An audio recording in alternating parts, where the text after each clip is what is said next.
तो नमस्कार दोस्तों, welcome to my channel DTH information पे आपका स्वागत है। कैसे हैं आप? डीडी फर्टिस की तरफ से कौन सी गुड न्यूज़ निकल के आ रही है आगे वीडियो में हम जानेंगे। वीडियो शुरू करने से पहले आप चैनल को सब्सक्राइब कर दीजिए, वीडियो को लाइक कर दीजिए, वीडियो को पूरा देख लेना, एंड तक बने रहिए वीडियो में।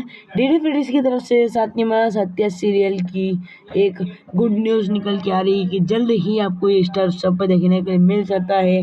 जी हाँ, अभी डेट कंफर्म नहीं करी गई है, बाकी इसका ट्रेडमार्क जारी कर दिया गया है, आपको ये देखने के लिए मिलेगा। और ये कौन सी फिल्म है, ये आपको डीडी फर्टिस के ऊपर देखने के लिए जल्द ही मिलेगी। डीडी फर्टिस के प्लेटफॉर्म पे आप कौन सी फिल्म है कमेंट करके बताएं। और थर्ड अपडेट है हमारी सुपरस्टार सिंघम 3 को लेकर। जिनको नहीं पता है कि सुपरस्टार सिंघम अपने डीडी फर्टिस के ऊपर रात 8 बजे सोनी पल पे देखने के लिए मिल रहा है, उनको बता दूं कि सोनी पल पे देखने के लिए मिल रहा है। ऐसी इन्फॉर्मेशन के लिए बनाई हुई है डीटीएच इन्फॉर्मेशन चैनल।